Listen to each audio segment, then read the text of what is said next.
iawn i chi gyd a chroeso cynnes i roedfa ar y 4 Sul yn hymor yr Advent. Mae yna ryw flas ryngwladol i roedfa hon heddi, a chyfeillion o wledydd ar draws y byd i gyd yn cymryd rhan. Felly, gobeithio newch chi fwynhau. Diolch yn fawr iawn i chi gyd am eich cwmni a bendith ar y roedfa. Heddi, i ni'n cynnau canwyll rhif 4 ar dorch yr Advent, a dyma ganwyll cariad. Gweddiwn. Dyma gariad fel y moroedd, posturiaethau fel y llu. Diolch i ti arglwydd fod ti wedi dod i'n byd ni yn dy fab Iesu Grist ac am dy gariad ryfeddol ti ag ato ni. Ond wrth i ni gofio am Fethlem, fe gofiwn ni am Galfaria hefyd. Pwy all beidio a chofio amdano? Pwy all beidio a threithi glod? Dyma gariad, nad anangof, tra bo nefoedd wen yn bod. Amen.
Helo o Melbourne, Australia. Genedigaeth Iesu Grist. Tua'r 1 adeg, dyma Ceisar Augustus yn gochymyn cynnal cyfrifiad drwy'r ymerodraeth rhyfennig i gyd. Roedd pawb yn mynd adre i trefi lle caws nhw ei geni. i gofrestru ar gyfer y cyfrifiad. Felly, gan fod Joseph yn perthyn i deulu brenin Dafydd, gadawodd Nazareth yn Galilea a mynd i gofrestru yn Jwdea, yn Bethlehem. Hynny ydy tref Dafydd. Aeth yno gyda Mair, oedd yn mynd i fod yn wraig iddo. Ac oedd erbyn hynny y disgwyl babi.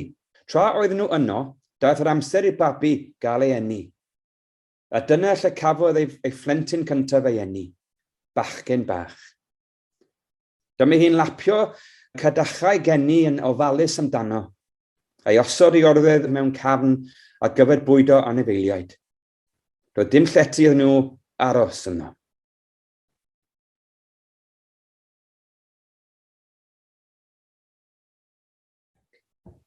Y bugeiliad a'r angylion.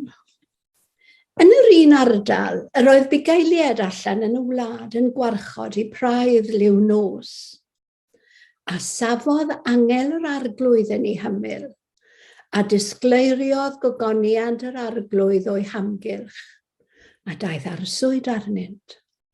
Yna dywedodd yr angel wrthynt, peidiwch ag ofni, oherwydd wele yr wyf yn cyhoeddi chwi yn newydd da am lawenydd mawr, a ddaeth i'r holl bobl. Ganwyd i chwi heddiw yn rhef Dafydd waredwr. Yr hwn yw'r Mesaia, yr arglwydd. A dyma'r arwydd i chwi. Cewch hyd i'r un bach wedi'i rwymo mewn dillad y baban ac yn gorwedd mewn preseb. Yn sydyn ymddangosodd gyda'r angel dyrfa o'r llun efol yn môl i Duw gan ddweud, gogoniant yn y goruchaf i Dduw, ac ar y ddeiar tangnefedd ymhlith y rhai sydd wrth i fodd. Wedi'r angylion fynd ymaith oddi wrthynt i'r neb, dechreuodd y bugeiliad ddweud wrth ei gilydd, gadewch i ni fynd i Bethlehem a gweld yr hyn sydd wedi digwydd, y peth yr hysbysodd yr arglwydd i ni amdano. Aethant ar frys, a chawsant hyd i Fair a Joseph, a'r baban yn gorwedd yn y preseb. Ac wedi weld mae negasant yr hyn oedd wedi lefaru wrthynt am y plentyn hwn. Rhyfeddodd pawb a'i clywodd at y pethau a ddywedodd y bugeiliad wrthynt. Ond yr oedd Mair yn cadw'r holl bethau hyn yn ddiogel yn ei chalon ac yn myfyrio arnynt. Dychwelodd y bugeiliad gan ogoneddu am môl i Duw am yr holl bethau y glawsant ac y welsant, yn union fel y llyfarwyd wrthynt. A welais ti'r ddau a ddaeth gyda'r hwyr o Nazareth draw wedi blino'n llwyr.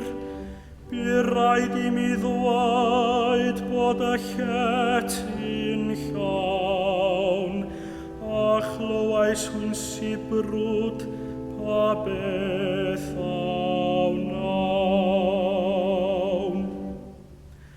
A wytyn ddameo am droi y ddau letyr anifail a hi'n hwyrhau.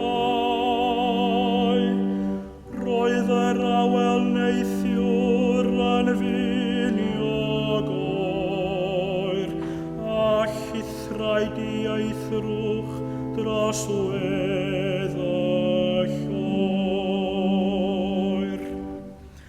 A glywais ti ganu yn hanol nos, a music fel clychau draw ar yr os. Dychmygais unwaith fod rhyw rhain dod I strydoedd Effrata I ganu clod. A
Gyda dydd Nadolig yn agosau, mae'r dre yma yng Nghyfyrddin wedi mynd yn fis iawn. Mae'r traffig ar yr hewlydd wedi cynyddu, a rhwng bod y diwrnod yn fyr a thywyllwch y nos yn dod ar ein traws cyn amser te bron y bod, ynghyd â'r tywydd gwlyb a garw i ni wedi profi yma'n ddiweddar. Digon diamynedd yw'r gyrwyr yn gallu bod ar ardegau. Mae'n gallu fod yn chaos ar yr hewlydd yma. A fe allan ni ddweud hefyd bod y byd lle rydyn ni'n byw ynddo heddi yn ddigon chaotic hefyd. Byd heb fawr ddim o gyfeiriad a threfn yn perthyn iddo. Ac eto, yng nghanol y chaos yma, mae Duw yn cynnig rhyw gyfeiriad i ni. Mae Duw yn cynnig rhyw dangnefedd i ni. Wrth i ni fwrw golwg yn ôl at y Nadolig cyntaf, mae'n ymddangos fod na chaos yn bod y pryd hwnnw hefyd. Roedd Cesar Augustus wedi galw cyfrifiad ar gyfer ei wlad gyfan, ac o ganlyniad, oedd pawb yn teithio. Nawr, gan fod Caerfyrddin yn ddrws i orllewin Cymru, nid golygfa anghyfarwydd yw gweld twristiaid yn tyrru'r gorllewin ar nos Wener ac yn tyrru adre o gorllewin a bnawn Sul dros fisoedd yr ha. Mae'r holl deithio, y symud lleoliad, yn achosi chaos ar hewlydd y dre. Mae'n gridlock yma mewn ambell i fan, oherwydd fod bobl ar daith. Ond dim ond y twristiaid yw'r rheini. Dychmygwch y chaos a fydde pe bai'r wlad i gyd ar daith. Wel, fel na oedd ei adeg gen i Iesu, oedd y wlad gyfan ar daith yn dychwelyd i'r ardaloedd lle cawson nhw 'u geni. Oedd hi'n chaos ar yr hewlydd, neu'r ffyrdd sych a dwstlid yn eu hanes nhw. A phwy oedd yng nghanol y chaos hwn, ond cwpl ifanc, Mair a Joseph. Ac wedi iddyn nhw gyrraedd Bethlem, sef pen eu taith, doedd unman gyda nhw i gysgu'r nos. Ac roedd y baban ar fi'n cael ei eni yn rhyw funud. Chaos llwyr. Ac wedi Iesu gael ei eni, fe gafodd ei bugeiliaid, drian ohonyn nhw lon bolo ofon o weld yr engylion yn ymddangos iddynt. Ac gath ei bugeiliaid i Bethlem ar unwaith. Gadael i praidd, gadael i hardaloedd a'i teuluoedd, gadael i bryniau, mynd ar unwaith i weld yr hyn a ddwedodd yr engylion wrthynt. Gadael i gwaith a'i hardaloedd, chaos llwyr. A beth am y brenin Herod? Mae'n siŵr i fod wedi cael yr hyn sydd yn cael ei alw yn Saesneg yn complete meltdown hefyd, o glywed bod brenin newydd yn bygwth i orseddau. Cythriddwyd ef yw'r gair sy'n cael ei ddefnyddio i ddisgrifio ymateb Herod i'r newyddion. Cythriddwyd ef, ac nid ef yn unig, ond Jerusalem i gyd gydag e. Allwch chi ddychmygu siwr brofiad bydde gweld y ddinas gyfan wedi cael ei chythriddo. Chaos llwyr. A dyma ni, 2000 a mwy o flynyddoedd yn ddiweddarach, yn dathlu Nadolig 2021. A fedrwn ni fyth a gwadu nad yw hi'n chaos yn ein byd ni o hyd. Nawr bod rheolau Covid-19 wedi llacio chydig, mae'r siopen llawn, mae partïon Nadolig yn cael eu cynnal, mae'r plant wedi weindio lan yn hyfryd, mae'r traffig yn drwm ar yr hewlydd, y ciwiau o geir ac mae ciwiau mewn siopau a bariau hefyd, chaos llwyr. Pobl yn addurno tai mewn cystadleuaeth ar bobl drws nesaf. Cyngherddau rithiol, arwen arafu'n ddifrifol oherwydd y pwysau sydd arno. Partïon, prynu presantau a'i lapio. I ni mor brysur yn gwneud Nadolig yn dini. Ond o fewn i'r chaos, mae yna ryw dangnefedd. Fe ddaeth Mair a Joseph o hyd i'r rwle i aros ac i enni'r baban. Roedd y bugeiliaid yn llawen o weld Iesu y preseb yn unol fel ac ysbyswyd nhw gan yr engylion. Bu'r doethion yn ymarfer i doethineb a dychwelyd i Bethlem ar hyd ffordd arall mwyn osgoi'r brenin Herod. Yng nghanol y chaos, roedd na ryw dangnefedd. Ac yng ngheos y cyfnod presennol hwn, gyda'i anhrefn i anibendod i ddryswch i siom, gyda'r byd wedi droi wyneb i weired dros yr 20 mis diwetha yma. Bygythiad y straen newydd o Covid yn codi ofon arno ni. Mae gwir angen i ni ddod o hyd i heddwch y Nadolig a thangnefedd Crist, oherwydd dim ond chaos sydd gan y byd i'w gynnig i ni. Ac bod y tangnefedd a'r tywelwch hwn ar gael i ni, mae rhaid i ni hefyd fynd i chwilio amdano. Ond nid oes angen i ni gamu nôl o gaethiwed ceos yn Nadolig, ac ail ymweld a'i gwir ystyr. Geiriau'r angel i Mair cyn geni Iesu oedd paid ag ofni Mair, oherwydd cefaist ffafr gan Dduw. A chyhoeddiad yr yngylion i'r bugeiliaid oedd gogoniant yn y goruchaf i Dduw ac ar y ddeiar tangnefedd ymhlith dynion sydd wrth i fodd. Mae Duw yn dymuno i ni brofi tangnefedd drwy Iesu Grist ac nid ceos drwy'r byd. Mae'r byd yn bygwth cymryd yr heddwch hwn o ddiwrthon ni, ond mae angen i ni gymryd yn ôl yr hyn sydd yn eiddo i ni, a'r hyn yr ydy ni'n ei heiddi, sef tangnefedd Duw. Fy ngweddi i yn Nadolig hwn yw y bydd llawenydd yr yngylion, dymuniad y bugeiliaid, dyfal barhad y doethion, i fuddod Mair a Joseph a thangnefedd y baban Iesu, yn aros gyda ni gyd yn Nadolig hwn, ac y bydd hefyd yn aros gyda ni bob amser wedi'r Nadolig. A Nadolig llawen i chi gyd, cadwch yn ddiogel ac yn iach, ac wy'n edrych mlaen i'ch cyfarchu eto fore Nadolig. Amen.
Cyfarchion o Cilkenny a Nadolig llawen i chi gyd. Gweddiwn. Dduw pob taith ag antur, wrth i ni nesu at wyl y geni, bydd gyda ni fel yr oeddet gyda Mair a Joseph. Rho yn ei ddewder pan fydd y ffordd yn serth, nerth pan fyddwn wedi blino, a ffrindiau da i deithio gyda ni. Dduw annwyl, roedd Mair a Joseph wedi blino. Roeddent wedi teithio milltiroedd. Roedd arnynt angen gorffwys arnynt. Diolch i ti am ei cadw'n ddiogel ac am dy gariad tuag atynt. Dduw annwyl, boed bendith ar bob genedigaeth yn Nadolig hwn, mewn ysbyty, ar aelwyd, mewn gwersylloedd, ffoaduriaid, mewn gwteri a lonydd cefn. Diolchwn am y baban Iesu a aned ar wair y stabl, wrth i ni ddathlu ei eni, boed i ni ddyfu ithgaru di yn fwy. Amen. Cyfarchion o'r Unol Daleithiau, Nadolig Llawen a Blwyddyn Newydd Dda pan ddawi. Gweddïwn.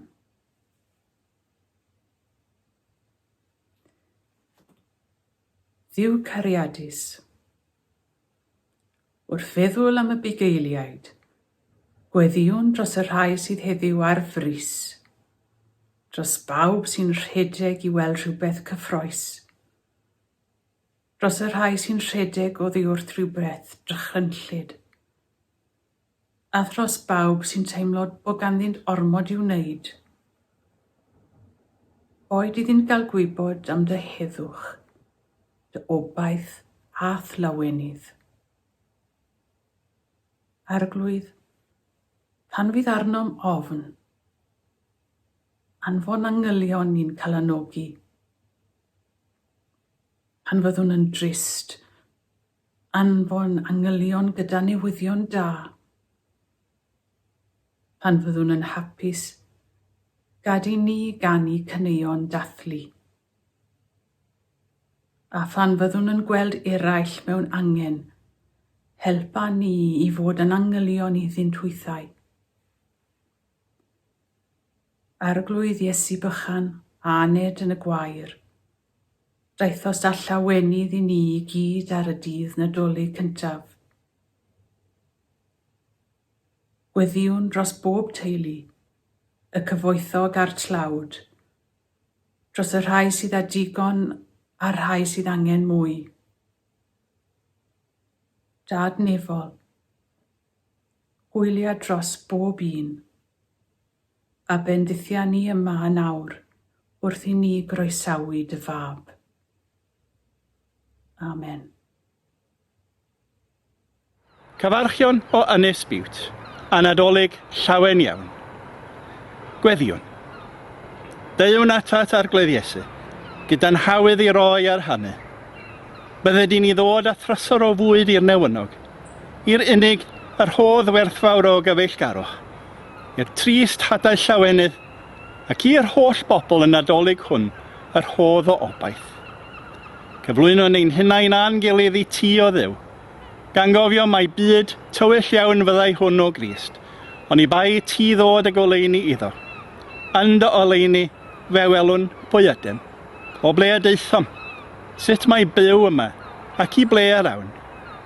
Llewyrched oleuni arno môr newydd yn Nadolig hwn, yn enw Iesu Grist, yn dysgodd wrthweddio i ddweud gyda'n gilydd. Ein tad yr hwnnwyd yn y nefoedd, sancteiddiad enw, deled y deyrnas, Gwnelau'r dewyllus, megis yn y nef, felly ar y ddeiar hefyd. Roi ni heddiw ein bara beunyddiol, maddau ni ein dyledion fel y maddeuwn ni'n ein dyledwyr. Nac arwain ni brofedigaeth, eithir gwared ni rhag drwg, gan ys iddo ti o'r deyrnas a'r nerth, a'r gogoniant, yn oes oesoedd. Amen.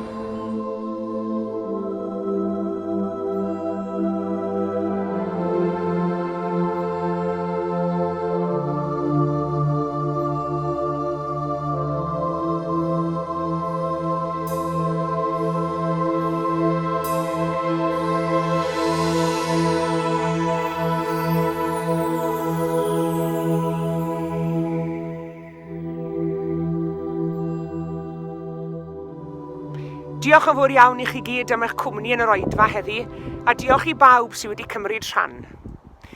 Di Sadwrn nesaf mae'n ddydd Nadolig, a fyddwn ni yn rhyddhau oedfa ddigidol fer bore Nadolig ac oedfa ddigidol bore Gwyl San Steffan hefyd.